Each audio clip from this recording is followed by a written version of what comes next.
Simpson. And Japan have gone absent without leave. This is Whitmore. Hall and Gale both available. It's still Whitmore. It is the Reggae Boys who take the lead. Ball shot.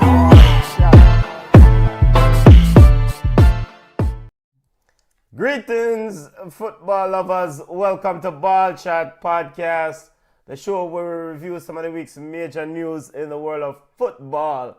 Also, electoral news in the world of football. My name is Benton. Jamaica's Football Federation election is currently going on. Why, Junior, my general, my partner in crime, how you doing, family? When the roll is called up yonder, I got to be there. The great Tennessee. Who is called up the road? Is it Mike Ricketts, Raymond Anderson, Liverpool, or Man United? You ever go down the list? Yeah, Mike Ricketts. Ricketts, JFF, the USA Women's National Team coach, Leon Bailey, and Liverpool. When the roll is called up yonder, I got to be there. Yeah. You know, so we can actually play the original tune, God. That doesn't infringe on copyright, right? Lie you telling. Tennessee, legendary Tennessee, rest in peace, General. When the rhythm is playing in the dance, Rest well, Tennessee. I guess I don't want you start singing how water walk go a pumpkin belly. Wait, man, that's the encore. Lovely vibes. I hope the family is doing well. Hope all is well on your end, family. Yeah, but how about you? Yeah, man. Give thanks. We give thanks for life. Give thanks for the opportunity to forward again, return and discuss the sport that we love so much. So we're going to give thanks. You know, everything, all is well. Yep. All right. Not a jam-packed show today again. As we do it, we're going to have a detailed assessment on different storylines, major stories in this week's world of football. Top of the show, ballers and bugs, highlighting players, staff, coaches, referees, fans, whosoever we thought deserve an award this week, Baller Award, and subsequently we have the bugs, players, fans, whosoever who didn't do as well. Then we're going to segue to FA Cup news, monumental game, a monumental victory for Man United at that look kind of Empire-ish, sort of Empire-ish, or whatever the word is, Empire-ish sort of vibes from Man United. Huge victory over Liverpool in the FA Cup to book their place in the semi-finals. We'll discuss FA Cup action. We'll discuss English Premier League. We'll also get ready for CONCACAF Nation League semi-final games as international football is up on us. Club football in the major leagues are on break. Atletico Madrid, Barcelona still are going. We'll also keep one eye on that game. Barca up 1-0. Barcelona up 1-0, which is not unusual. I don't remember last time Atletico Madrid beat Barcelona. João Felix scored on him whole side. Oh, me, I'll forget about him. I also forget about him. JFF, Jamaica Football Federation news. There'll be a whole segment on Jamaican football as we get ready for Nations League. Hopefully we'll have an idea of the voting going on down in Royalton, Negril, my corner, my bush. JFF election taking place. Incumbent Michael Ricketts versus the challenger Raymond Anderson. We'll also discuss Leon Bailey and Leon Bailey's suspension from the Jamaican squad for the upcoming match against USA. Also, Champions League semi-finals set. We'll discuss that. But we don't waste no more time. Ballers for me. Ballers for your family. What do you have? Well, you know, we ever started the Empire, the whole Manchester United team, finding a way to beat Liverpool today in a enthralling game, and it continued to show that the players are playing for Ten Hag. And that's what we can take out of it. Atletico Madrid, even though they are down 1-0 right now against Barcelona and them kind of dark, in the Champions League is a whole other story. So till we're Cholo can even watch to see the final ball go in. So they after the beat Inter Milan, Atletico Madrid is built. The coach builds that team to play in cups. They're just that good. How can we not say Coventry, right? That game against Wolves, how can we not say Coventry? I don't want to pick any one player. I don't want to pick. It's just the joy and the beauty of the FA Cup is what we saw with Coventry versus Wolves, and that's it. I want to give up. I slightly want to give it to Bayer Leverkusen for continue winning the way they are winning, but somehow I kind of feel like the pressure is getting to them with the weight of being this close to the Bundesliga title. And the reason why I'm not giving them a ball of the week I think they beat Schalke or Augsburg, one of them 3-2 to them. I think they need a loss. I think they need to lose a game so that them can just decompress and just finish out the season. What we talk about that? Bayer Leverkusen defeated Freiburg 3-2. Freiburg. Sorry, apologies. BM, big up yourself, family. Hopefully, BM will have some news on the Jamaican Football Federation election going on. BM, of course, Ball Chat Insider, most notably at Jamaica's press conference for squad announcement. Coach Hamir Hal Grimson said too many leaks are going with the Jamaican team. So, BM, if you have news for leak, drop them right here, so. Don't drop them anywhere else. Because we don't know, say you are JFF Insider. Ball of the week for BM. Manchester United beating Liverpool. He's also given a ball of the week to Casey Palmer, Latti Bodier, and the entire Coventry team for beating Wolves. Yo, Bregin, I watched that game yesterday with Coventry and Wolves. And I don't really want to diverge as much. BM says, I can assure Balchat that I am not a leaker. Yeah, but you have the leaker inside, so connect your leaker inside. That's semantics. You're not a leaker, but you are the leaked. Yeah, connect your. Big up to Ryan LFC of Elite Sports TV. Big up to them you there because some you there do some good work. Military Guna TV. Ryan always have inside information. I saw one notable comment from someone. Said that, boy, when Ricketts win again, Ryan's sources lock off. So it's going to be interesting. Of course, some will say Ryan has been a strong advocate for the real solid action team and one Mr. Raymond Anderson. But regardless of the position, Ryan, I do some good work. So big up to Ryan, big up to Military Guna TV and all the youths who cover Jamaican football and football in general in depth. So we have to big up them you. The Halftime TV. Big up yourself. Check them out on YouTube. Halftime TV on YouTube. Back to this Coventry and Latibeaudiere situation. Brethren, I watched this ball game with the Wolves yesterday. And I don't even realize that Latibeaudiere play, brother. So we are going to squeeze in Latibeaudiere and give a ball of the week just because the team won. But I wore my glasses throughout the entire game. I couldn't tell Latibeaudiere was. I say I am not. Latibeaudiere that was when the game done. Me realized him actually did that on the field. So BM I give him a ball of the week. BM says Ryan said he has a phone in the wall at the JFF office. Definitely have some. Ballers and Bug segment. My ballers of the week. Junior, may I challenge your reluctance to give Bayer Leverkusen a ball of the week. I'm going to raise it and just give them the ball of the week. All right. It's very rarely we see this. Arsenal fans, big up yourself, Moby Guna. Big up yourself to all the Arsenal gunners and gunners wherever they're in the world. Arsenal fans always return to this notion that they are the only club in England to have an invincible record, unbeaten. If Bayer Leverkusen can do this in the Bundesliga, that is an absolutely impressive feat. So they don't need to lose any football games or game.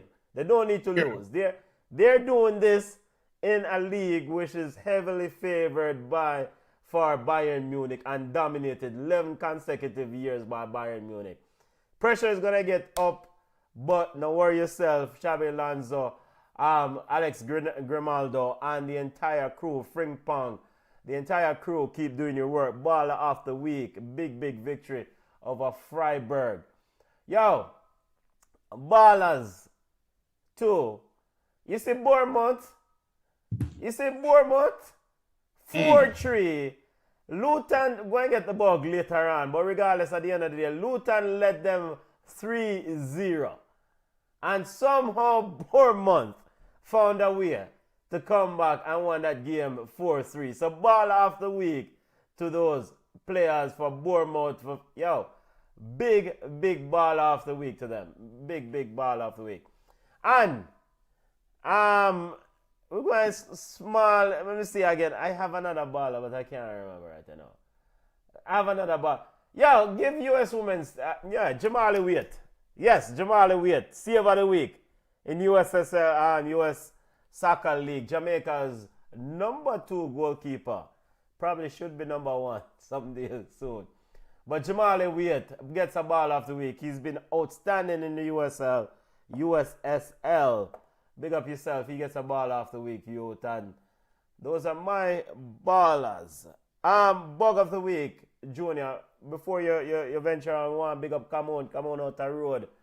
Of course, our another partner in crime, come on, is out there refereeing tournaments. So we're going to big her up. At them time of year, I know. Come on, I work hard. Bugs of the week, unimpressive players for me. I'm going to leave Bournemouth and Luton to you. This Leon Bailey Cascas. I'm not going to pick a side. I'm not going to pick anyone. Everybody that is involved get a bug of the week. Everybody involved. Even Trevante Stewart, I'm going to give a bug of the week to, because reportedly he left the hotel after curfew as well, right? I don't know if he left it daily. I don't know what's going on. And big up to Bullet, big up to Craig Butler. Hopefully the algorithm them will make him know same name Carl and him link me, and if he want to cuss me off, he cuss me off. But me and Craig Butler talk 1 and 2 times. All the time. Not all the time, but we talk often. Yeah, I get a bug of the week too, because this fix up where you try to fix up and this PR campaign. No, so everybody involved in this Leon Bailey Cascas bug of the week. Emma Hayes, that's what she name? Yes. The new US women's football coach. Yes, Emma Hayes, current coach of Chelsea. Yeah. I don't know how much interview she did since being named the US national team coach. You know what, ball chat, we don't care. And when I get a little bit testy or go over the line a little bit, Benton jump in and say, those are the views of Junior and blah, blah, blah. Emma Hayes need one of those. Those are the views of Emma Hayes personal and that Emma Hayes the coach. What I'm referring to, and again, I don't know how many interviews she's done, but one thing that hit the international or the American media is Emma Hayes came out and said that it is inappropriate for her players to have relations with other players. Take it how you want, take it. She said what she said.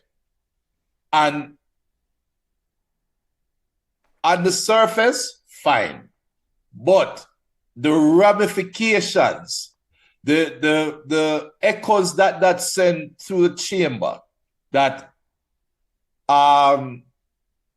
the certain groups of people might take and say, wait, you're bonfire upon Ray. What if we treat you like Bujo, right? You don't need that right now, Emma Hayes. You don't trust me. You don't need that. You don't need the element of people them for come jump down by your throat right now. You don't need that. So coming out and saying that, regardless of what happened in the question, you should have no sidestep the question. Because obviously there's a reason why that question was asked. Obviously something is going on either in Emma Hayes' past or currently at Chelsea that I haven't done the research on yet, but something is going on either there or something is going on in Team USA with some relationship thing, and she just walked right into the honestness. And I think there's going to be a lot to come off of this. So Emma Hayes will take a bug of the week for that, man. Liverpool, come on down. Come on down. I'm a Manchester United fan. I'm going to love that Manchester United win the game. But you should not give up 4 goals to Man U. And furthermore, you shouldn't miss the chances that you missed today. You had chances where Liverpool could have put that game to bed, and they threw it away. So Liverpool, all a bug of the week too. All right, you done? Yes, we're done. And if the LMNOP people that walk on coming down, listen to me, leave me alone. Emma Hayes did walk some of that statement back, but I do understand the bug of the week. She said that some of it is being blown out of proportion. The Athletic reported that I think it was the recent presser. She said, some of those comments, she wanted to walk them back. So, I mean, let's see how it goes. I mean, it goes from here. Ultimately, I mean, there are players in those squads or in that Chelsea squad who has, intra-squad relationship or whatever. Ballers and Bugs segment. Bugs of the week. I just concluded football game, between let's make sure we get it right. In Turkey, just concluded football game. This is another issue that we have with fans invading the pitch and security protection and players antagonizing fans. The just concluded football game, and we did watch some of it and click in and out. But while scenes in Turkey, Trabzon sponsor Trabzon fans stormed the field trying to attack Fenerbahce players after the 3-2 victory. Mishi Bashiai scored the winner. Now, usually when you play against your rivals or you play in a game that is heated, players come off the field. Don't stay up on the field and try to do extra. And I understand that you should have the right to celebrate, but at the same time, let common sense prevail. You could have 500 security officers there. You have 40,000 fans. And maybe 29,000 of those fans are pissed off. Trabzon's players come off the field. Fenerbahce players come off the field. Don't bother with the extra celebration. Go in the locker room and deal with that. So get some bug of the week, a small bug of the week. The fans them who ran onto the field to attack the players, only get a big bug of the week. But the safety and the sanctity and the preparation and the health and wellness of the players are always the important thing. Security should have been extra up, but at the end of the day, sometimes you can't secure everything. So the management side of the event between the Trabzon game and Fenerbahce gets a bug. Also, some of the players, don't bother with the extra Fenerbahce players. Don't bother with the extra celebration. You won the game 3-2, come off the field. Celebrate in the locker room. And then the fans who storm the field to attack those players get the biggest bug of the week. Bournemouth and the Luton game. Luton, get a bug. Leave that over there, sir. There's no way you can be leading 3-0 in this day and age in football and not be able to hold that. Especially, you need 3 points to secure your safety in this league. Those 3 points are going to be valuable for you down the stretch. So, Luton, I'm not going to kick you while you're down, but you get that bug of the week. Tottenham How in the hell last week you butter bruise Aston Villa to then this week get run off the field? You're competing for Champions League spot. Yeoman's son was livid after the game. Was absolutely upset. I mean, as a player, as a captain, he speaks his mind. There's no way Tottenham supposed to come out of this game the way they did. Picked up 3-0 from Fulham. And the game wasn't even close. Fulham just smacked them up. And I'm like, yo, what is going on here? So Tottenham gets a bug of the week. That's it. Those are my bugs. Those I've already mentioned. Yep. VAR. The Aston Villa West Ham game. What the hell? What the hell? No, it was a handball, but at some point we have to put a clock in and say, look, if you cannot make a decision within 20 seconds, 30 seconds, let's go with a call on the field, right? I was talking about the goal that was ruled out for West Ham. Antonio could have scored a second goal, but he hit the ball, hit somebody hand going in. I don't remember which player hand the ball hit going in. No, Antonio handball was called back rightfully, but the second goal in the last second of the game that was called back, and it took them ages to figure out that the ball hit the player's hand.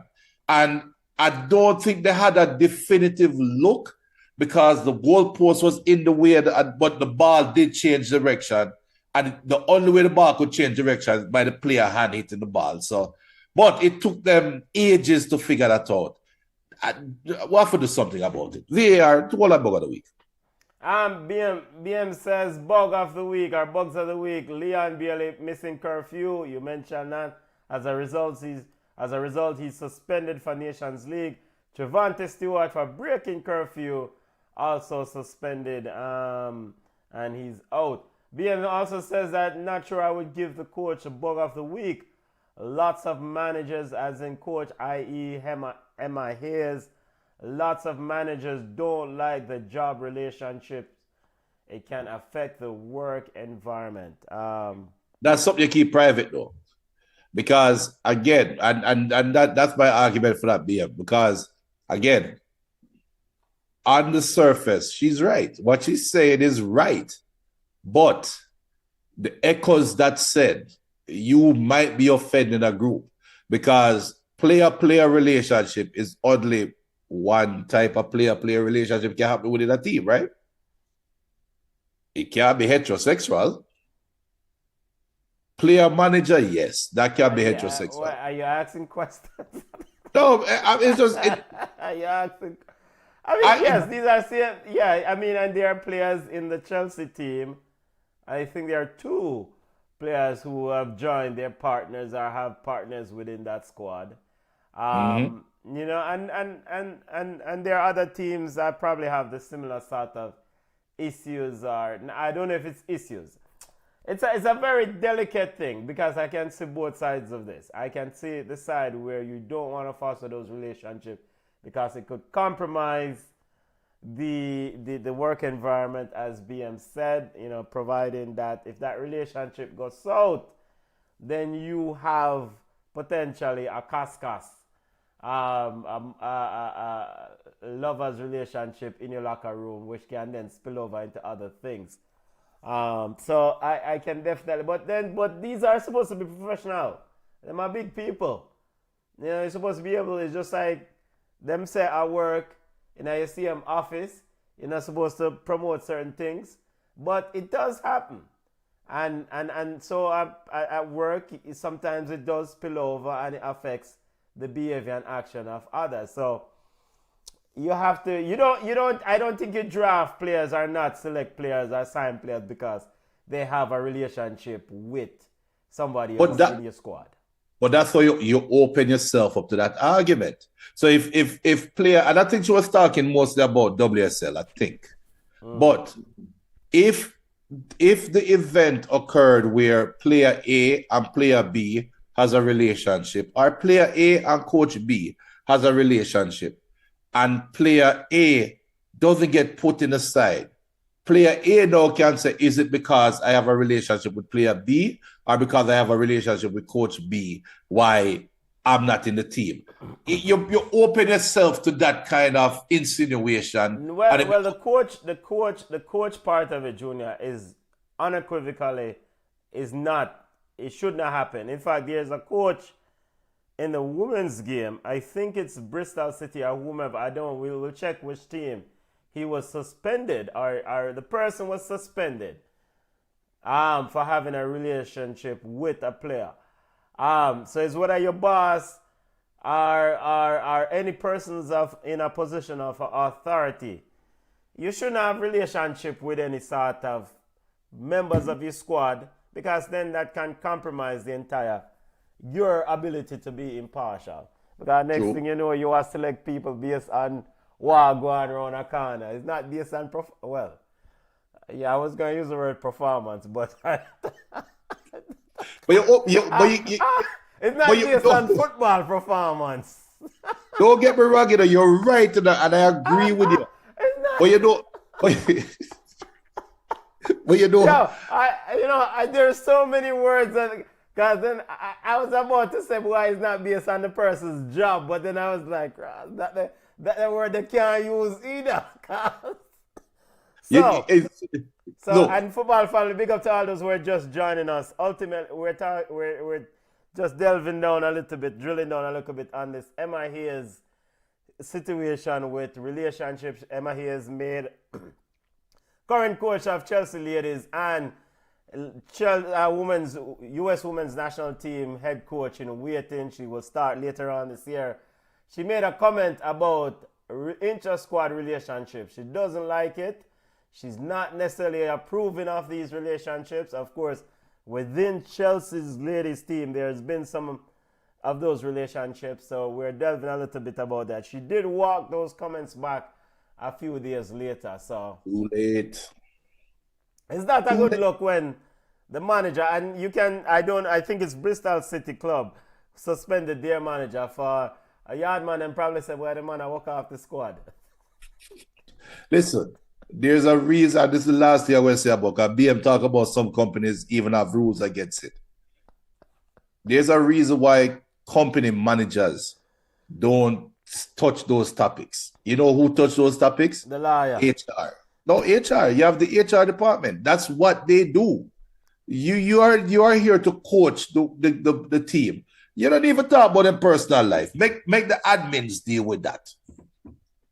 So let me leave it. Yeah, Leicester City women manager Willie Kirk under investigation over alleged relationship with one of his players. So Leicester City women manager Regina Willie, is under investigation for it, and I think he was suspended. But I mean, humans are humans. You put people in the same space and they have an affinity for one another.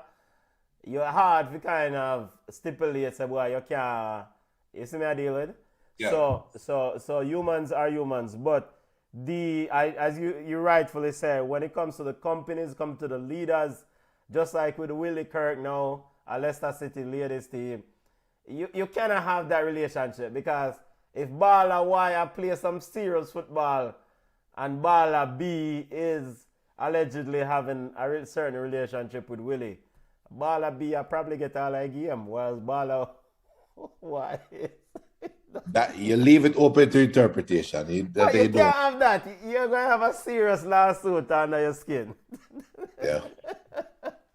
All right.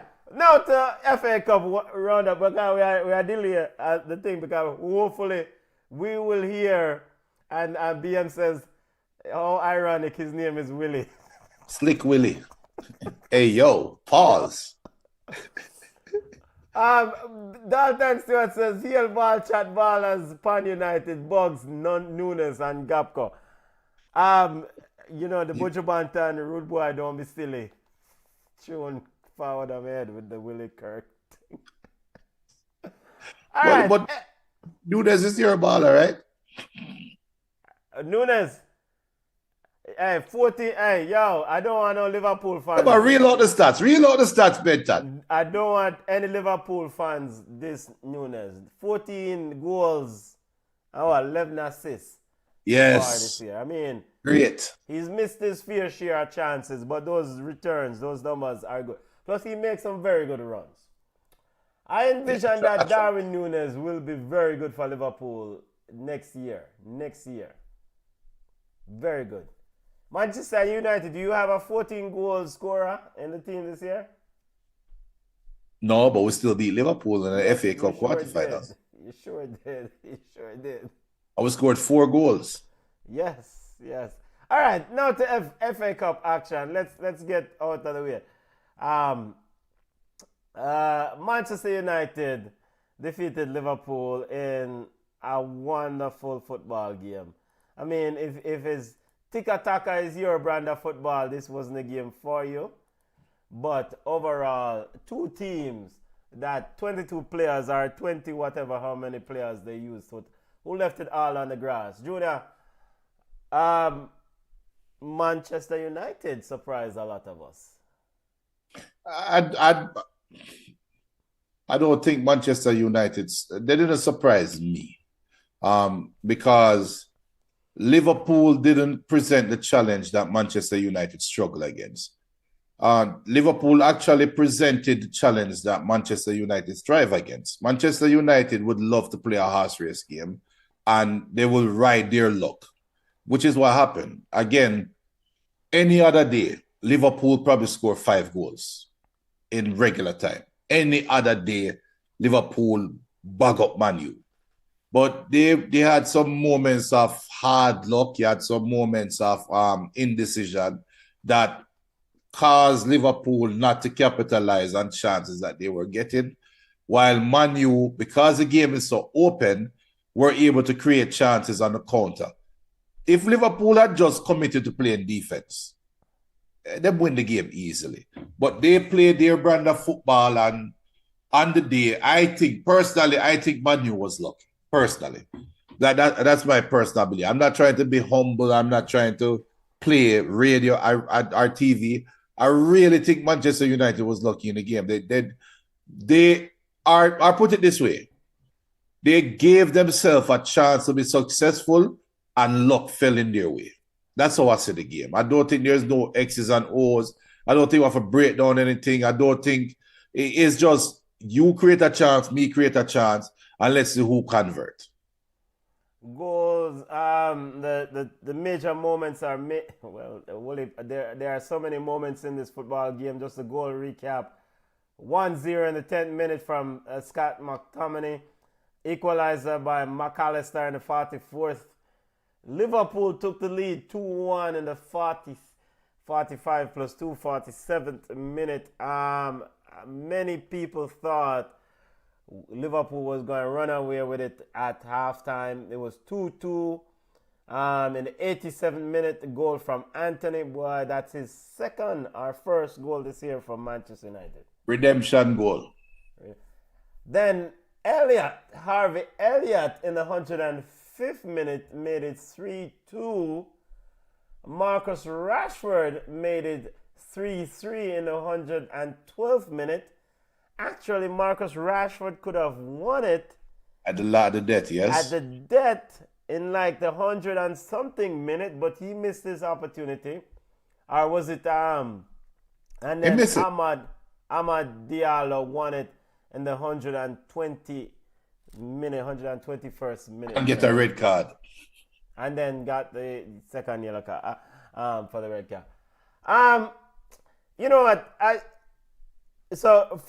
We have to be full disclosure. Liverpool had a midweek game against in Europa League, so there is always that avenue or that space to say, okay, maybe there was a Liverpool team that exhaustion the midweek game played a role here. But not only that, but they also played City last weekend. Yeah. So I mean, but that has nothing. Manchester United doesn't have any impact on who Liverpool play in the middle of the week. Now Liverpool's ability to build a big enough squad to have players who can rotate and be fine with it. that aside, and this is why I'm not giving any player or any team the bug of the week. Those men left it all on the grass. They Yes. put in a shift. They were cramping late in the ball game, but they were still gunning. Garnacho, in the 108, the winning goal to Diallo in the 121st minute, Garnacho was gunning. It was from a Liverpool corner kick. Liverpool had a scripted play, I think, to get the ball to Virgil van Dijk on that kick, because we don't know Virgil van Dijk is lethal on those things. And I don't know if it's the fridge, Harry Maguire, that headed the ball out. And somehow Manchester United took off to the races and Liverpool got popped. Anthony, I mean, this is kind of a question. Where has this Anthony been for Manchester United? He seems like a player on a mission in terms of the passion, the commitment, the work. I mean, this is just unbelievable what I saw from Manchester United. And I think others have highlighted. I not really look for others to kind of accentuate or highlight the position of me and say. Manchester United this year, when they get punched in the mouth, have folded. They have a soft underbelly. But this team today, they took the lead, got punched in the mouth, then Liverpool said, you know what, I'm only going to punch where I kick you up. And then took the lead to go 2-1. The previous iteration of Manchester United this season would have just given up and just said, yo, we got this team. And I don't know if it's Eric Ten Hag at something at halftime. This team fought to the, even when Man United took the lead at the 101 minute, there was still this, we gonna go keep going. We will not lose this game. I think the attitude was the most impressive thing I thought coming out of this football game from Manchester United. As for Liverpool, it's one of those games you said, okay, you lost the game, you move on. You take the good, you learn from the errors, and you move on. I mean, what a football game, though. I mean, it was a testament to just the players leaving it all on the park. Yeah, and I truly believe that Klopp played into Ten Hag's hand. I truly believe that. I truly believe Klopp's mentality kind of hurt them in this game, because again, anybody that watched Man U, I think it's more about how Liverpool's approach to the game was. Anybody watch Man U, just deny the space. You are going to score, because arguably 2 of those goals should have been saved by Onana. Arguably, a better goalkeeper save at least one of them shot them. The deflected shot, a good goalkeeper save one of them, but you know you're going to get your chances. You know you're going to score. You just cannot give them a chance to run at you. And I think I really think that's what hurt Liverpool. Like you said, though, you look at the players and say, look, you just went through a rough week, one of many. You played 3 games in 7 days. One was a top of the table clash. The other one was midweek Europe. I didn't know here, sir. We'll retool and we'll move on. Retool and move on. All right, other semi-final, our quarter-final results that took place. Coventry, huge victory for Coventry, Junior. I mean, I can't say enough about, but what happened to Wolves in that football game, family? I don't know. The magic of the FA Cup. Let's put it that way. Magic, what FA Cup? This has nothing to do with magical, brother.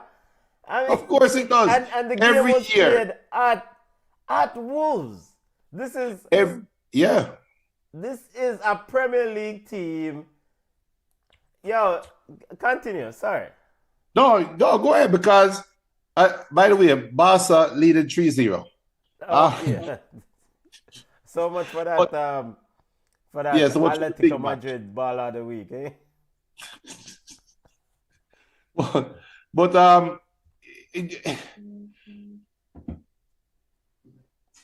Wolves suckered into Coventry being a lesser team. And we see it every year in the FA Cup. And guess what? Manchester United, we better be careful because Coventry approach to the game is not going to be like Liverpool's approach to the game. And they're playing at Wembley. So be very careful because Coventry can sneak in a 1 goal against Man U and then them go through and go to the finals. And that will be FA Cup at its best. That's how I see the game. Wolves battled back. I remember Wolves were down most of the game. And then battle back and take the lead. And it's almost like, all right, ready now. And then Coventry just come and bust them there 2 more times. So you can't pick out anything better. To me, you cannot pick out anything in that game other than that's just how the FA Cup is. That's just how the FA Cup fanboys will talk about. And all right, it's a knockout competition, so you there's no tomorrow, right? You either win or you go my yard. So that adds to some of the spice to it. This Wolves game, the Wolves was piss poor the entire game, pretty much. And Norris scored in the 83rd minute to tie it up. And then Hugo Bueno made it 2-1. So in the 88th minute, Hugo Bueno made it 2-1. Right. Now, brother, you are Wolves. You have a chance to go to the semi-final of the FA Cup. Why is Ellis Sims so free to get a free header on your goal? Ellis Sims, who pick up yourself, family, but you should have gotten a bug of the week because you missed a sitter in front from 3 yards out with no pressure. How is it that Sims was allowed that up? I don't understand how Wolves, as a Premier League team, as in you're top of the class in this football pyramid in England, allowed, after taking the lead in the 88th minute, allowed just this second tier or this championship team to peg them back and then go on to win. I will say, Hodge Wright, this youth, and Jamaica, we'll talk about Jamaica USA later on. Jamaica better be careful about this youth, Hodge Wright. Because, no, I mean, in this game, Hodge Wright was constant pest against Wolves. And he was added to the US men's national team squad after this performance. So we'll watch this game. We've seen Hodge Wright play. He is coming into this game with a lot of vibes. I mean, he plays very high up the field. So we'll talk about that later on. But I don't understand. Wolves want I will not use any words, any such words. But Wolves, Jaja. All right. Man City defeated Newcastle 2-0. Liverpool, of course, folded to Manchester United. Man United 4-3. Leicester City.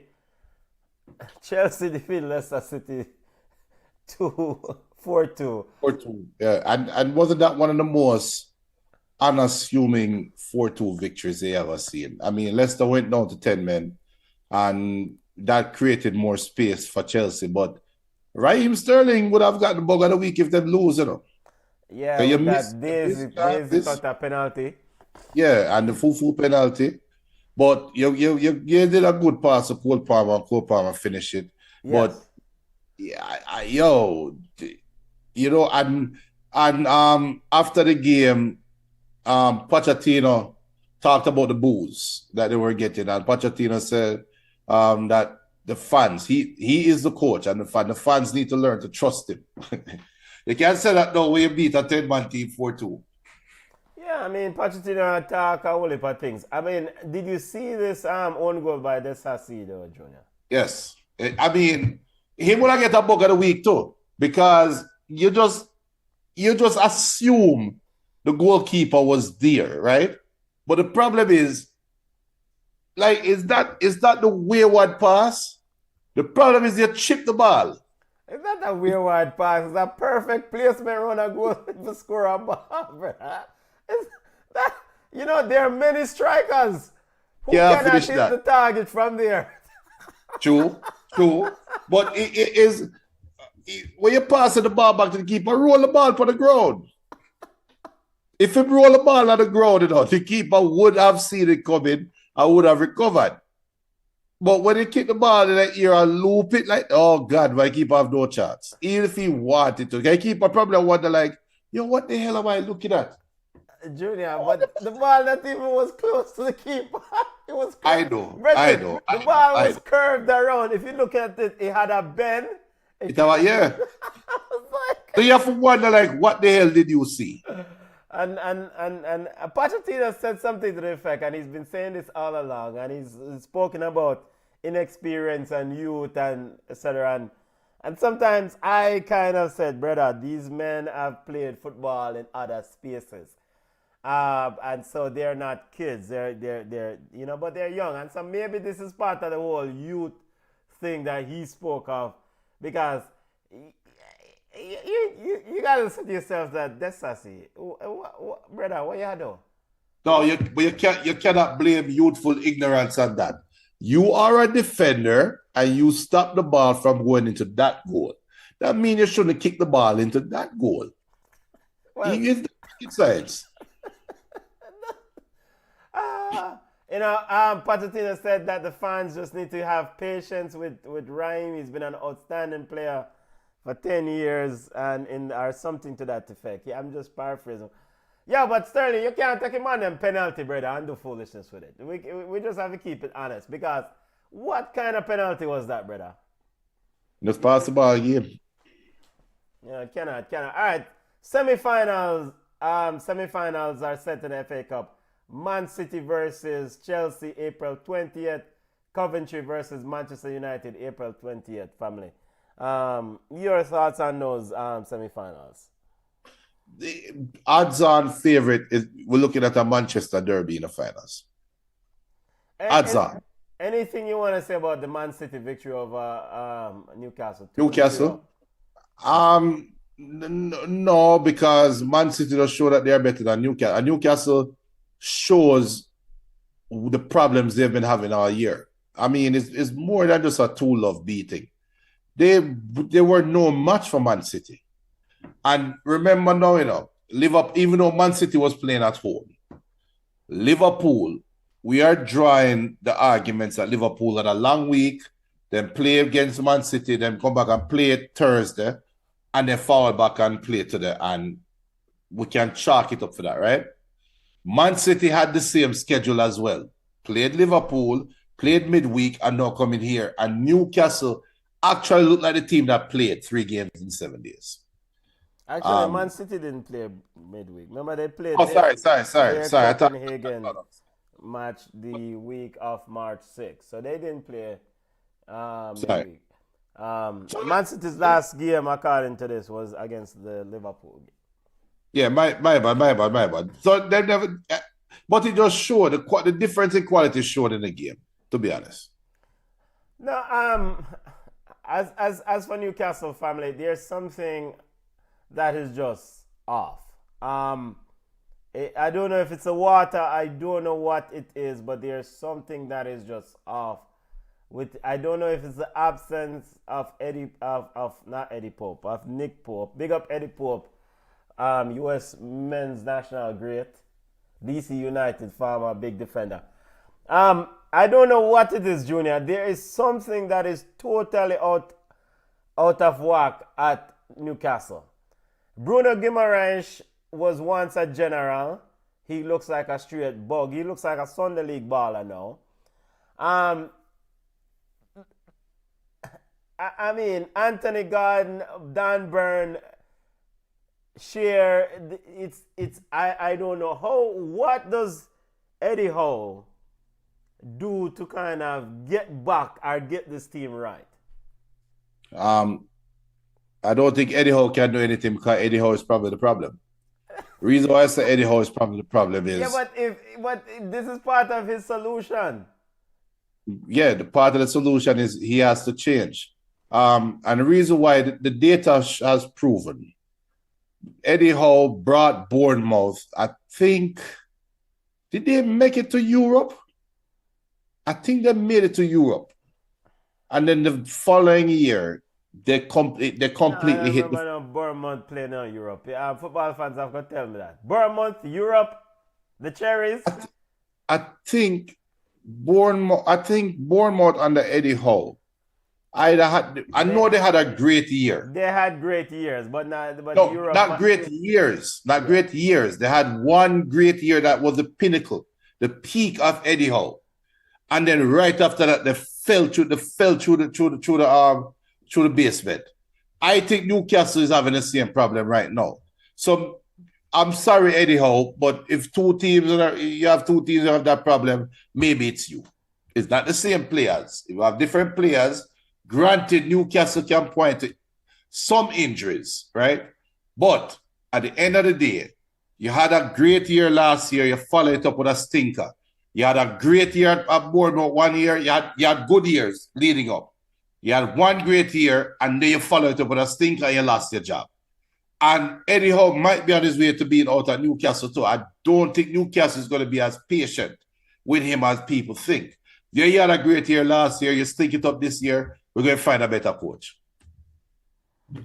You can Google if he did take them, because I did pull up an article here when he was sacked, but a Guardian article that was recap his wonderful run and the great highs and lows with Bournemouth.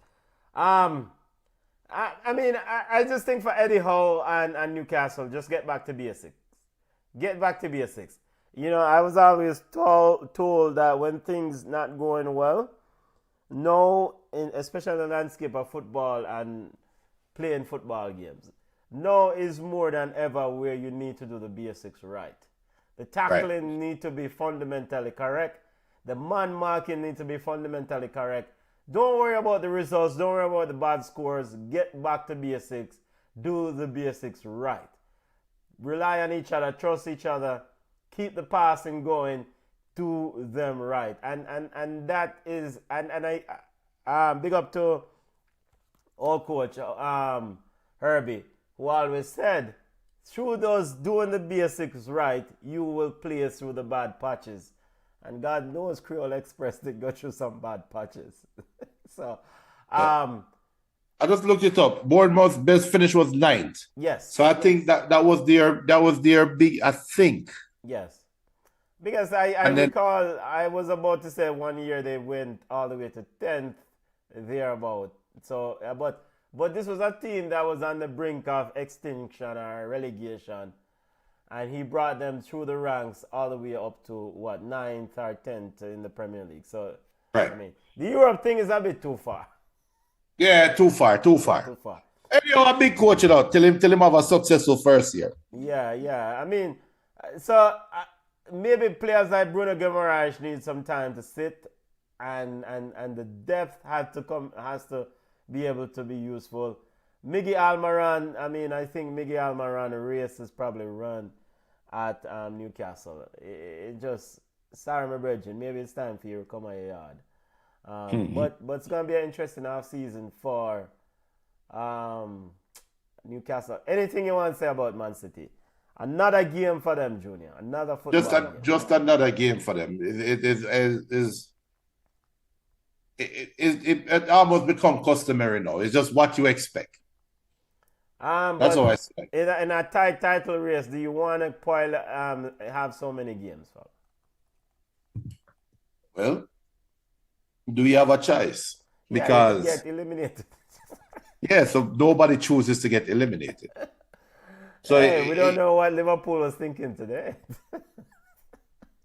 Well, I mean, Klopp's swan song is one less trophy possibility. Yeah, you don't have to worry about a quadruple. You just take one less trophy and don't worry about it. I mean, right. Keep your body healthy. There's something to playing frequently still, because then you remain sharp. I think Pep said something like that. So you have to strike a balance.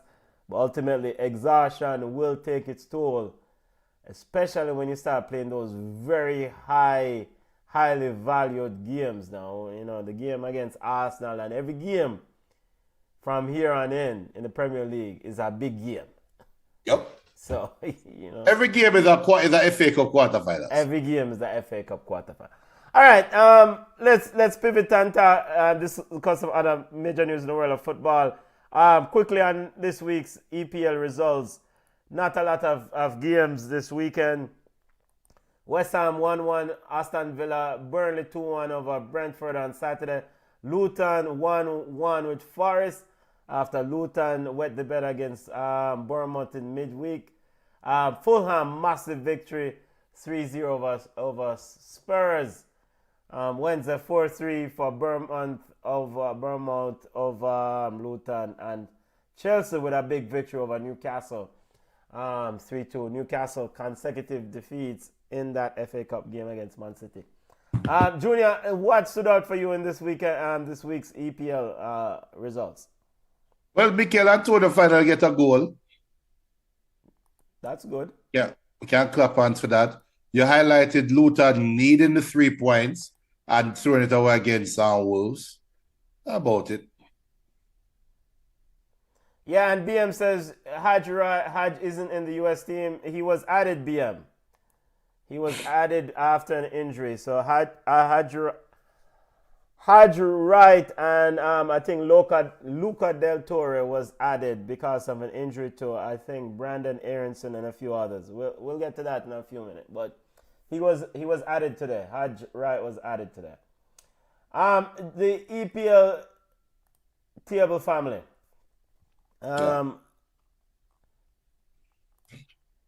Luton still in the relegation zone after a rough week. Burnley with a much needed help. Yeah. Yeah. I mean, company and company, company and company, fighting on till the end, but they need to grind out more favorable results than just playing pretty football at almost.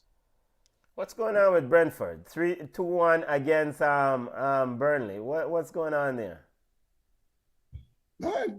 Brentford is another team that they had a good entry into, because you really think about it, apart from the first game of the season when Brentford ushered themselves in the Premier League and they ran Arsenal off the field,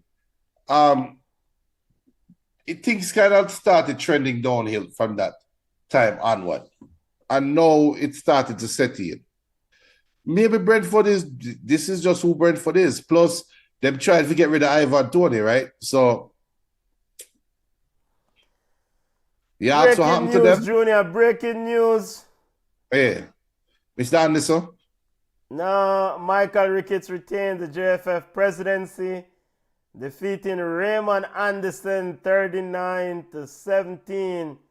Sources Karen Madden of JFF, of TVJ family. So it's not even close. Right. Is that eight what? No wonder Mr. Ricketts was invoking the name of Jesus and God and Jaquan and all the likes. Wrap up with your thoughts on the Premier League before we jump to over this one. I'm gonna eat that one. All right, I eat that. All right. Let's get to Champions League. All right, let's get the Jamaican news out the way, family, and we'll talk. We can always talk about Champions League. Presidential election. It's official, at least according to Karen Madden of TVJ News. Michael Ricketts retains the JFF presidency, defeating Raymond Anderson 39-17. Junior, we're trying to check to confirm if there's anyone else who's reporting the same story, but if this is true, then this is a huge statement victory for Mr. Michael Ricketts. And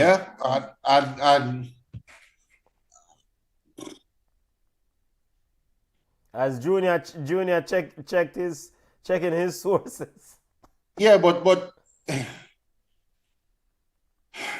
It's more or less the same, Benton. I mean, we were hoping against hope for a different voice, but would we be getting something different, right? And Mr. Anderson came out and said he had some money in the coffers ready to give to the program, right? Yeah. Or to help build the program. I don't think Ricketts came out and said he has money in the coffers as well.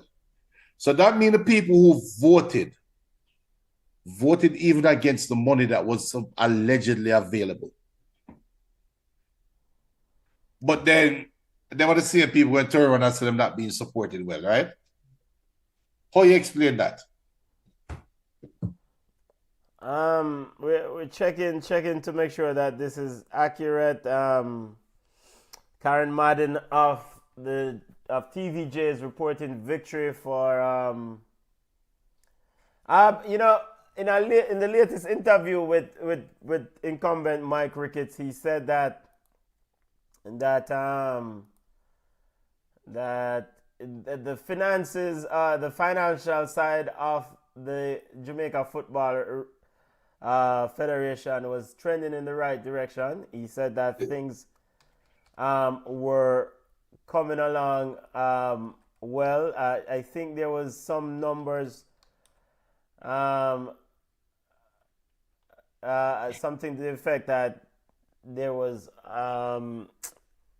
let me see, gather my thoughts. It come like me Anderson supporter, cause I'm shocked. Why are you all right? Basically, he said that I think Dennis Strong's latest financial report was that they've almost half the debt of the Jamaica Football Federation. So it went from 300 million or something to that effect to 170 million or something to that effect. So they were headed in the right direction financially, and you know, and so I don't know where Mr. whatever his name was getting his money from, but Mr. Anderson, when he said he had all that money available to him. But I don't know what you want me to say about that, Benton, because whatever. And the beat goes on. But I will say this is a huge victory if this is true, because won the election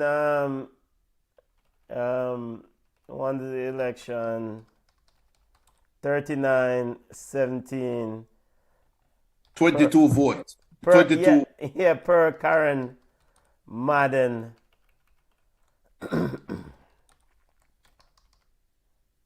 Per Karen Madden. BM, what is your sources saying, BM? Is this accurate? When you see what BM said that means business as usual. Yep. Yeah, it's business as usual. But I mean, did we really expect Anderson to win this thing? No, but for the what, the 3 months or the 4 months when we started looking to this day, when it was announced, I think it was January 28th was the first date that was announced. Yeah. And not in middle of March. From there until now, it was nice thinking that there's going to be a new voice. Oh, this brother is saying some things that we the fans want to hear and love to hear in some aspect. So you held on to hope and you say, yo, if this brother come in, then chances are the reggae girls going to be back for the women's national team, and chances are this a player, everything was sort out. They get the money, all this foolishness. It was a nice moment in time where you can sit down and plan and hope and pray and wish upon a star. And then all of a sudden you have to wake up and realize it is what it is. It is what it is. It is what it is. Yeah, it is what it is. But big victory to congrats to Mr. Mike Ricketts. If this story holds true, we'll keep an eye on this situation. But this is huge for him now. He gets his second full term in office, right? Because he did his Yes. first full term, and then this would be his second full term. And what does that say for the incumbent? Because he was able to kind of coalesce or bring together a different set of coalition. He brought in Wellington from ISA. He brought in Dave Cameron, the cricketer, aka former president of the West Indies Cricket Board. He also brought in Carol Beckford. She's well known for marketing strategies and making, because the JFF and the My Crickets lack a marketing creativity, to say the least, and put it nicely. I mean, so one thing the Anderson platform or the Anderson group seem to have put together is a group of people with a diverse background, but he wasn't able. Is it because of Anderson himself, who's currently the vice president, you think? Or is it the situation where My Crickets have done enough work-wise to the 56, the 39 delegates who voted for him? I don't know which is which. To be honest, it doesn't matter. Which is which. Anderson tried to contest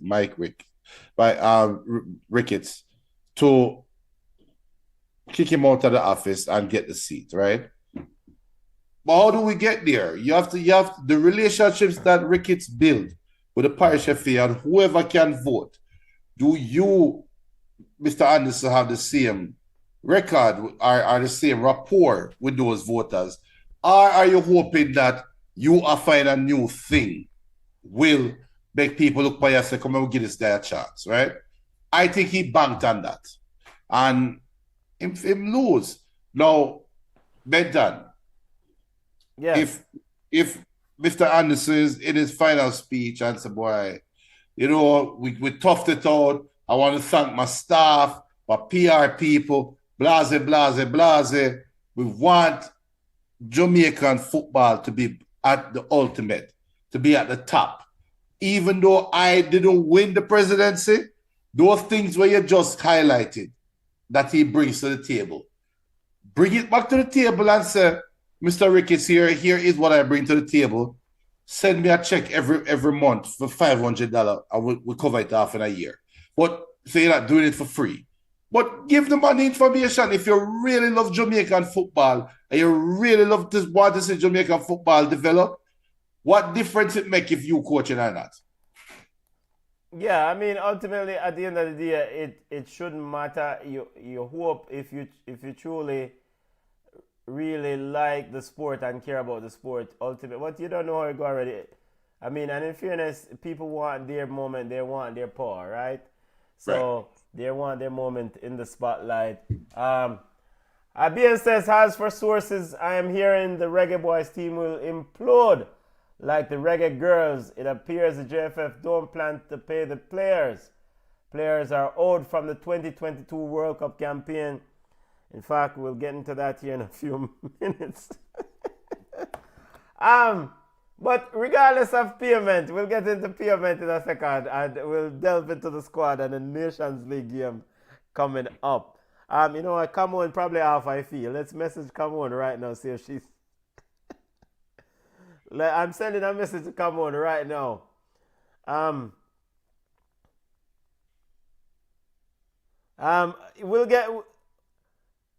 We just send a message to Come on. She will reach out to her sources. This congrats to My Crickets. And Jano, to be honest with you, I did not want you to be re-elected. Plain and simple. I did not. And you can invoke God, Jesus, whosoever you want to invoke. But I felt like the last few years, the years of your tenure have not improved. There's still issues with travel, still issues about payment, still issues regarding a lack of trust and a lack of credibility. and subsequently, I didn't think that you warrant the chance to return as president. But 39 delegates felt like you have done enough, and those 39 delegates get the final say. So good luck to you, and good luck to Jamaican football under your guidance going forward, because ultimately, regardless of who is in the chair, Jamaican football is the most Right. At the end of the day, entity. at the end of the day, I agree with that sentiment or conclusion. Jamaican football is the priority.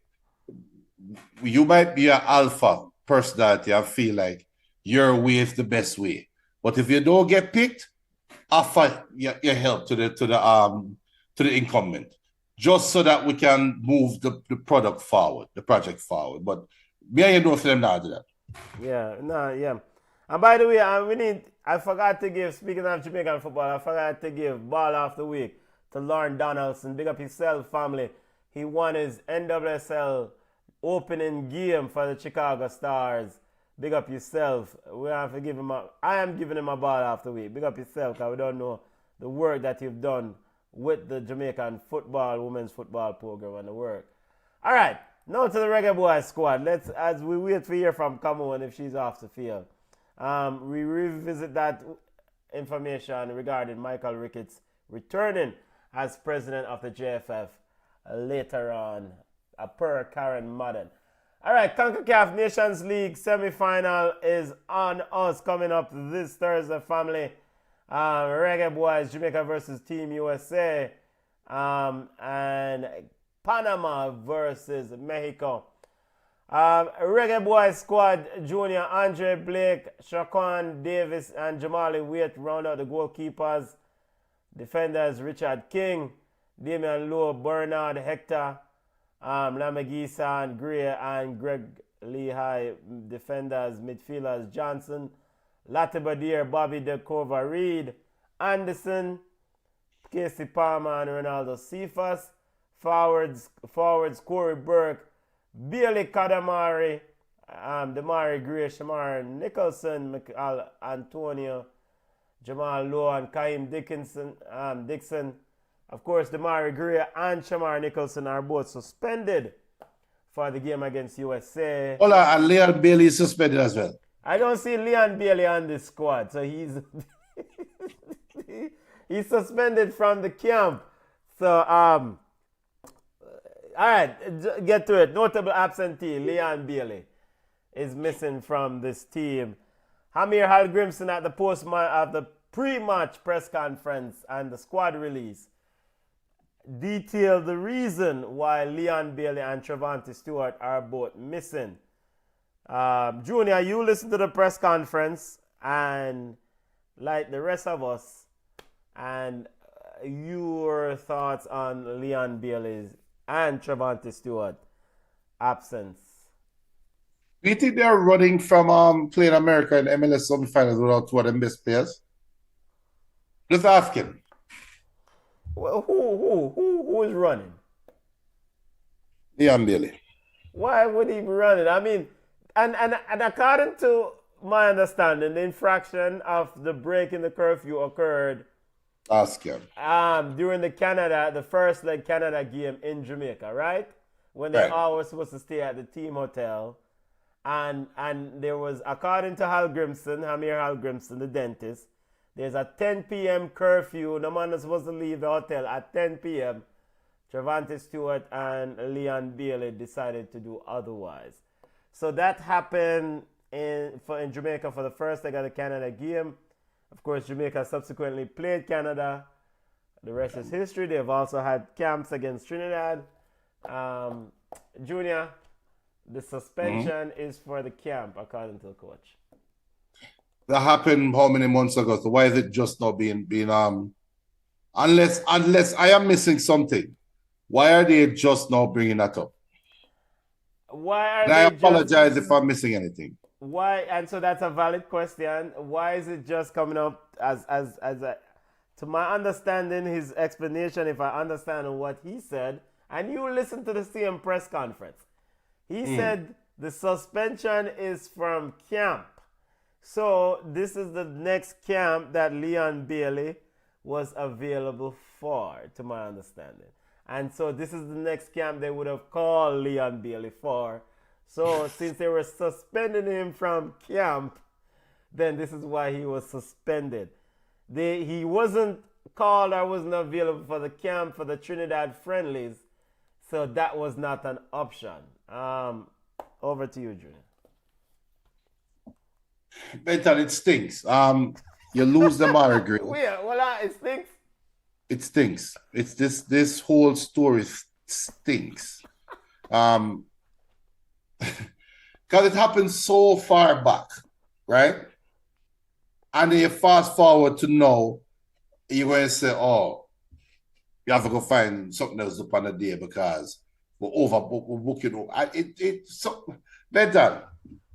This thing just feel, the more I think about it, and I'm not going to address the rumors, right? Yeah. I'm not addressing the rumors. I'm not addressing what one side might have said and the other side don't, right? But in the grand scheme of things, Jamaica has an opportunity to beat America in an international competition, an international cup game, right? And you are going to come out the week of the game and say, oh, by the way, the best player on your team, arguably, yeah. The one that is tagged to be the leader on the team, that's a fact. Yeah. Well, leader might be a stretch, but I get you. You are the first. You should be the first name on the team sheet. You're going to say he's not playing this Thursday. Yeah. But we're still trying for win. Something all right with that, Benton. Because if they never suspend him or they make him go run, even though a big man that, I don't know what, you fine him. If they fine him and we don't know about it, we're not talking about it. Right? Yes. But the mere fact that he is suspended, one, from an old offense, I don't think now is the time for you to show how much of a disciplinarian you are. Keep it in-house, talk to him, say, yo, I will punish you internally. And let's go play the game. Because at the end of the day, we still need you. Something all right with it, Benton. All right. And I see where you're going. And I see where you're going. And I ultimately, some of those things cross my mind also. Some of those similar thoughts cross my mind. Why no? But I mean, I have to accept, Junior, that they have their rules in place, which the players agree to, and right. and subsequently, you know, the punishment for violating such rules should have also been communicated, right? So right. Leon Bailey and Trevante Stewart should well be aware of what the risk they ran when they broke the curfew. You see me I say? Mm-hmm. And so me just take the coach's words at face value. I mean, I can't, unless there are other evidence that there are other things that is questionable. I will say timing does not make any sense, because if you to me, you've already missing Damari Gray, you've already missing Shamar Nicholson, and this is a monumental game for you to win. And he's an integral part of what you have done and what you will need to do in a football game. Right. I think most managers, whether it's a Pep or a Klopp, will find a way to keep that player in the fold for this game. You find him, or you bench him for your period, and you say, okay, then you come up with a way to kind of get him into the team, because you know how instrumental he's part of what you're doing. If you deem he's instrumental. Now maybe they don't deem he's instrumental. It's a deal with, so So, um, and so maybe this is an excuse to say, well, we don't really think he's that good anywhere, that important for what we're doing. He's excellent for Aston Villa, and we can suspend him now. I think there's something else to the story, Benton. No, it's just that then if performance is the problem, then you just don't have the cojones to tell us. Because there are Jamaican fans who will say, yo, they should suspend him. He broke the rules and he's not good enough that plays for us. Right. But at the end of the day, those are two different matters. If you're going to suspend him for breaking the rules, suspend him for breaking the rules. The question then is like, why didn't you suspend him? You have opportunities to suspend him. He could have been suspended for the Canadian second leg, which was held in Canada. You could have suspended him for that game and say, all right, you missed this game. Right. Yeah, but they didn't. So he decided, he did say the players apologize.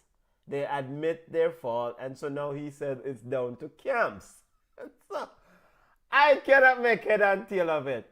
Now, if you're telling me that there are people who said, okay, he's not good anyway for Jamaica, and they will say, okay, the suspension is warranted because of performance, I disagree with that. It's not performance. No. I disagree with that.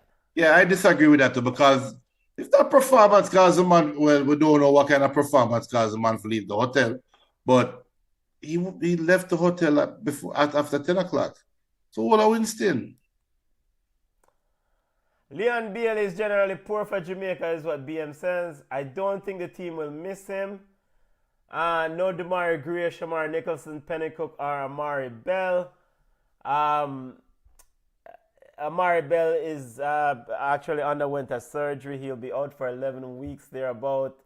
Hammer Al Grimson did say he might not even be available for the first round of World Cup qualifiers.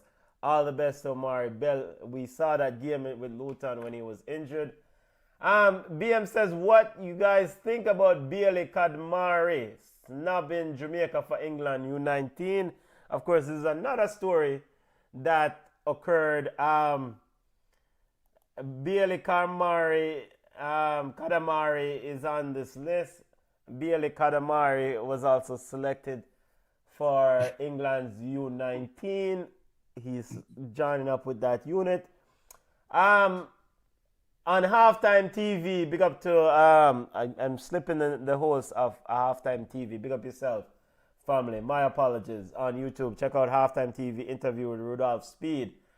Rudolph was asked about Bailey Kadamari and his commitment, and and the question was something to the effect that, did you guys get the commitment of the player? And the response from Rudolph Speed, I personally think that's a very insulting question, actually. But every man have their own strategy. Rudolph Speed response was, why do you think would I have somebody on the sheet without not getting their commitment? So, or not talking to them. And I think that's a fair response. I mean, you're not going to just add man to your squad list without saying to them. So, I mean, Junior, you have anything to say regarding Bailey Kadamari? Because we don't even touch the football game yet. Nothing to say. Surely you must have something to say, Junior. No, I mean, he's a young baller, and he's trying. If you have a chance, not a chance, but if you qualify for a big team and you have to qualify for a small team, and the big team somehow indicate to you that the door is opening a little bit for you, you pick the big side. Let's see. I mean, probably, good luck to the player. Good luck to the player. I mean, Omari Hutchinson is another absentee. I think Jamaican football fan. All right. As a Jamaican football fan, I would say this. I'm not going to really try to tell Jamaican football fans how to assess or decide what to think about players. I think Omari Hutchinson is evaluating his options. And right. There's a lot of discussion or a lot of questions. Amir Hal-Grimson was asked about Omari Hutchinson. Omari Hutchinson he said that Omari wants to remain with his club. He also received a call up from England, and he also rejected both call ups and wanted to remain with his club. Personally, I mean, I think Omari Hutchinson can decide to do whatever he wants. Exactly. This idea, and if he wants to play for England, then he has that right. Exactly. So, I mean, you know, BM says England under 19 duo. The reality is these players in Jamaica is a joke. Junior. Those are the views of BM. I mean, but it's true. It's true. It's true. And I don't know. I don't know what the set. That's I wish come out there. I don't know what the schedules are. Give them some time off, man. And come on, just forwarded Michael Ricketts, return as president of the Jamaica Football Federation. Yes, yeah. Cameroon has forwarded. Ricketts is back. 4 more years. 4 more years. 4 more years. 4 more years. And also the Jamaica Observer or Jamaica Gleaner is also putting out the story also. So it's been confirmed by multiple sources that Mike Ricketts is returning to the helm as president of the Jamaican Football Federation. Congrats to Mike Ricketts and his group, and good luck to him. Re-elected 39-17. Good luck to him and his staff, and hopefully there'll be some mending of the fences between the Ricketts administration and the players, especially the Reggae Girls. When you wish upon a star, it doesn't matter where you are. But this is a testament to Mike Ricketts knowing how to win elections and keeping his feet to the ground and on the ground with the delegates, because regardless of what Raymond Anderson may or may not have said, those 39 delegates felt like this guy, even though those of us on the outside say, yo, the man is an idiot, a party shop, felt like he is still the man for the job. So, good luck to you, brother. Good luck. Continuing the squad discussion, family. Corey Burke is back. Hamir Hallgrimson spoke eloquently about Corey returning. Ronaldo Cephas. Who's going to be big for Jamaica in this game, family? The communication between Andre Blake and the 3 defenders. I think Jamaica is going to play a 3-5-2. That's my guesstimation. I can turn it to a 5-3-2. I think Andre Blake is pivotal. Damian Lowe is pivotal in this game. You have other matchups here or there. You have somewhere. I would think that you're going to have to make game day adjustment. But just walking in, looking at that game, and knowing that you don't have the attacking power that you had before, expect USA to come at Jamaica early and often and actually leave space behind them. Blake and the defender them have to communicate well. Have to. Junior, BM says it's unlikely the A-team girls will return to play with this administration stay in office. That is true. BM says, I forgot to give Bug of the Week to Blake Lowe and Philadelphia Union for getting 6 against Pachuca. You know, so I'm not going to say nothing. I'm just going to leave the one alone. I did say in the middle of the week, though, we can't have the Jamaican goalkeeper get bug up right before a big game. Still, cannot. And guess what? Junior, the game, the quarterfinal game, the game against Canada, the second leg, the decisive decision in that game for many of us, was Damian Lowe stepping into midfield. Right. Put on your coaching hat Based on this cohort of midfielders that Hal Grimson have in this setup, who's going to play that role that Damian Lowe played in that game? And what was it? It was very aggressive ball winning. Sometimes some would say reckless. But ultimately, he shook up the dynamics of that midfield by making the Canadians realize that there is force and ball winning tacklers in the space. Daniel Johnson, Latibeaudiere, Bobby Cordova-Reid, Corey Anderson, Bobby Cordova-Reid, and Ronaldo Cephas are the midfielders, family. Look, you're not going to get enough of the ball if things going in Team America way. There's going to be a struggle, so you have to be up ready to fight and have stamina. Does our team have that? I don't know. You want to pin that on one player? I wouldn't do that.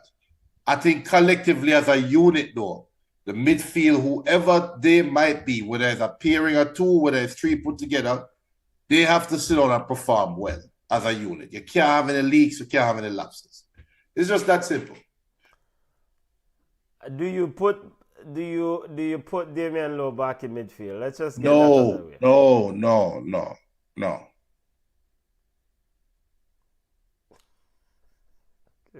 But I see it different, but no. No.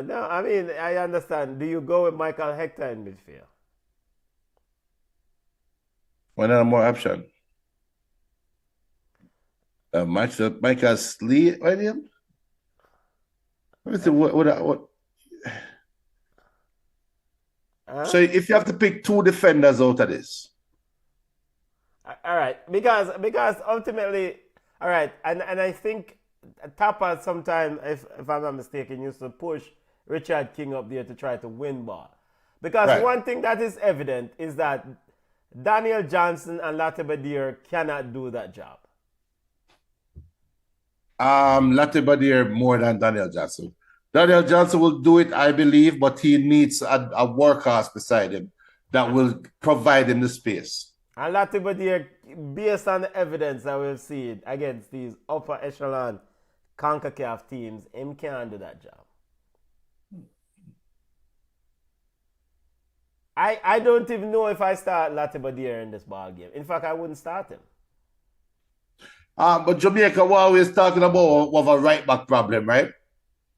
Yeah. Why not put Latibeaudiere right back? Yeah, because that's where he plays for Coventry. But exactly. That's so why bring him in to the middle? Make him stay where I'm comfortable. I mean, I thought Kevin Lambert did okay in that space, did well working hard in that midfield to win the ball, but this is gonna be a long day at the office. Well, not at the office. Game is in Texas. US team, before Ugoma we are, the US team, a whole heap of players, Matt Turner, Des, Mackenzie, Reem, Richards, Antonin, Robinson, who's plays for Fulham with man called Bobby.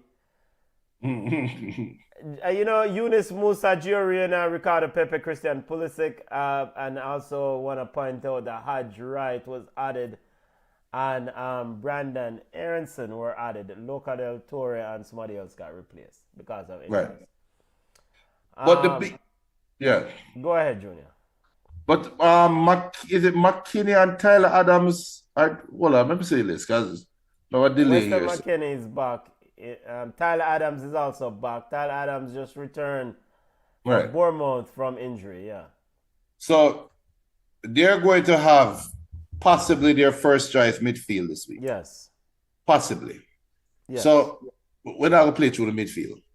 Keep on the wing, overtake the midfield and make our midfielders, all them have to do is just soak up pressure and create deflections and just do that. Don't let's not try to play through the midfield because assuming they are both close to 100%, Adams and McKinney are ballers. And they're ballers at CONCACAF level. And they will control the game.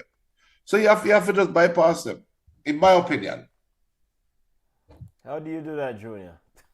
Just kick her run down. I we're going to do a watch along this Thursday, 7 p.m. USA versus Jamaica, Panama versus Mexico, CONCACAF Nations League semi-final games. Third place is on Sunday at 6 p.m. And the final is also Sunday. Al Grimson spoke about the turnaround. Junior, I don't know how the Reggae Boys win this game. He also spoke about the fact that this game is being played in the U.S. and it's in front of U.S. fans.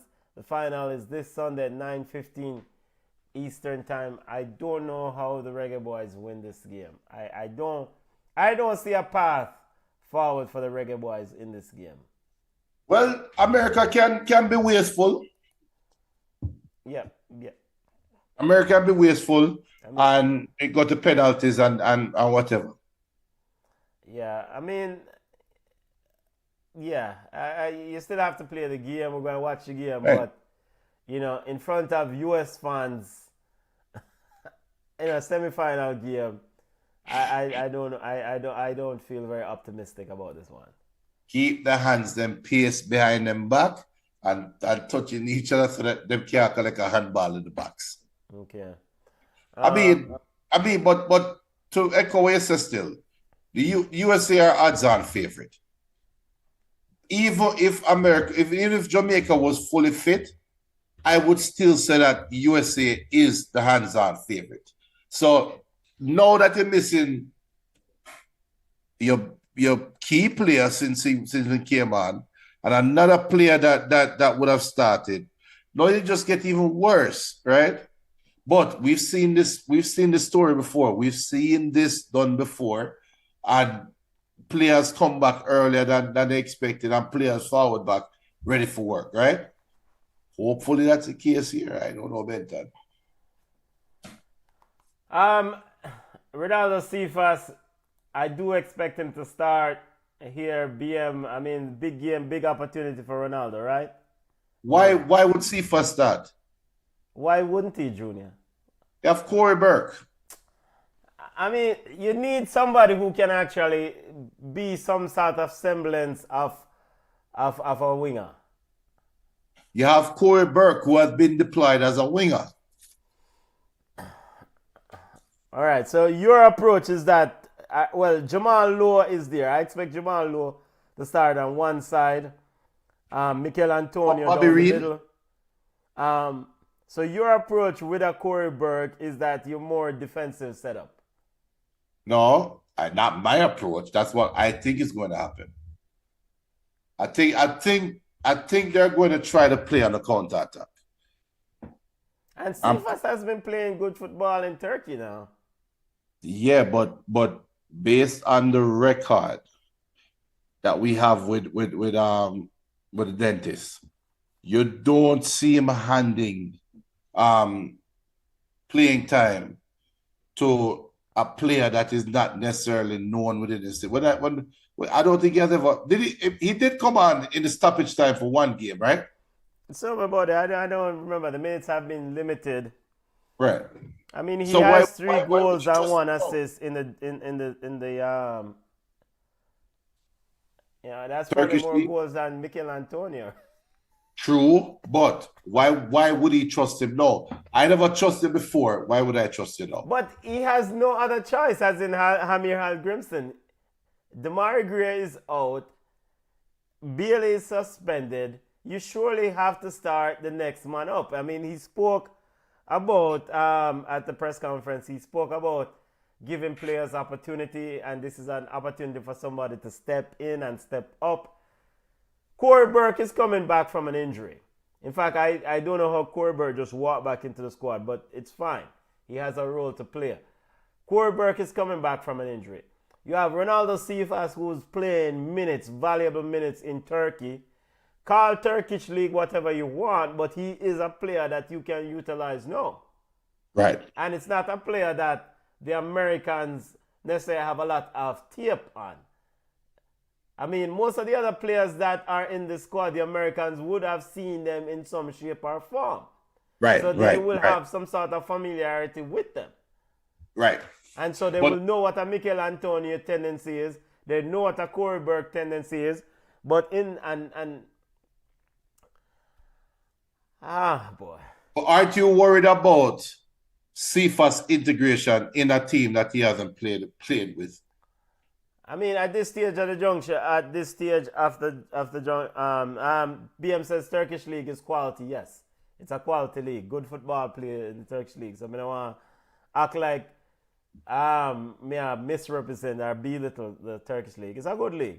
But you're not. You're not doing that. However, Yeah, yeah, the quality is not as good as some other leagues, right? yeah. It's not, So but it's still a good league. It's still a good it's league. a, yeah, yeah. But how much modification will be needed to play and adjust with your new teammate? Because you talk about having tape and who and scouting and not be able to scout. How much training sessions would it take for Cephas to be comfortable with All Bobby right. Reed running down the right? So according to Hal Grimson, players have games all the way through today. So players will arrive tomorrow and they will probably have training sessions Tuesday, hopefully if all the players arrive on time, on Wednesday. So knowing the history of the Jamaican Football Federation and the whole dynamics around organizing transport and movement of people, I suspect it's probably around Wednesday when I expect that players will be fully integrated into the squad. So I don't expect anything. Don't keep it complicated for a player like Cephas. You have a fundamental responsibility to make sure that defensively you remain stout and make sure you utilize the attacking forces going forward. Yes. I agree, but then defenders have to play out their mind. Yeah.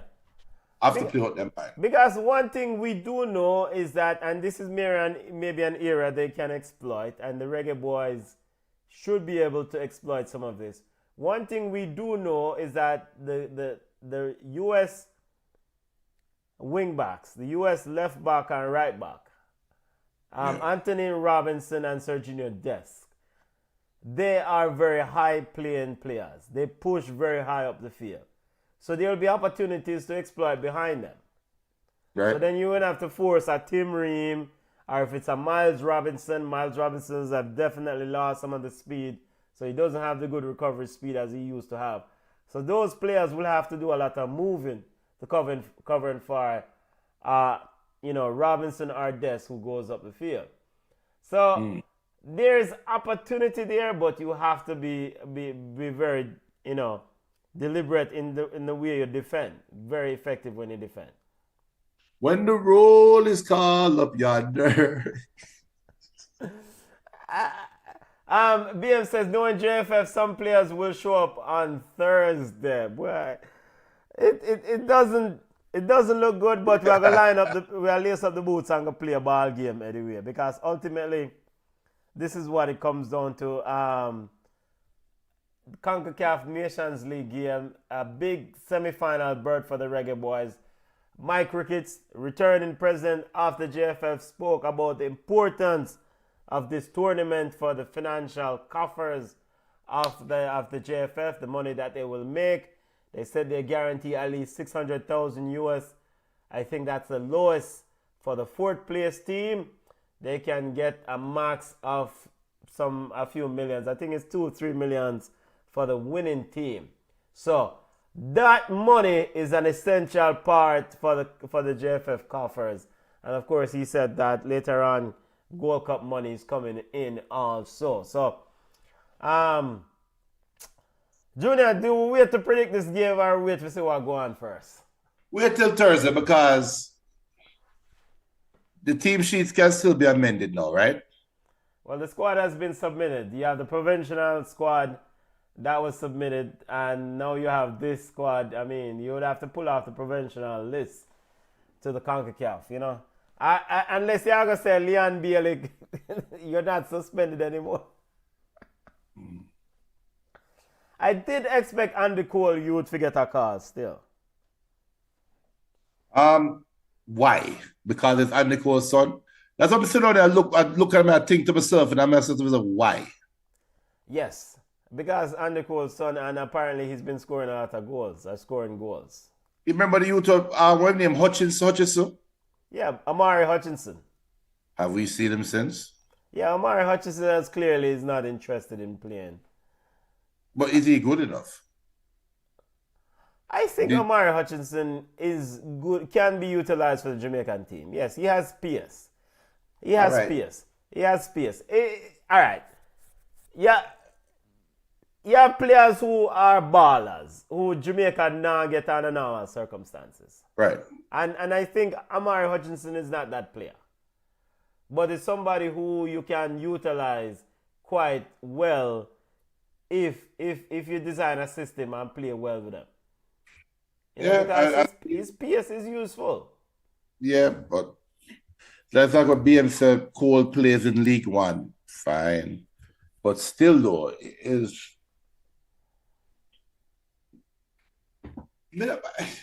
BM says Amari Hutchinson isn't better than what we already have, and that's probably a good point. But depth is important, It's not just about better than what you have, It's about competitive depth, because at the end of the day, if you have Ronaldo Cephas and you have Jamal Lowe and them not playing well, and you have Amari Hutchinson and you have players that are pushing for similar positions, then that competition should be able to push each other to go up next year. Because you not just keep a player because, he's a standard for that position. If the other player can come in and foster some healthy competition, then that will help your team become a more competitive outfit. BM says Cole isn't impressive to him. Same thing. So, I mean, we will see. We all thought Canada was going to kill Jamaica. Yeah, we all thought that game was done. We all thought, and then a bit of magic followed by a bit of stupidity got us to where we are today. So it's like, come on, you bent it our way. So the ball round. Ball round.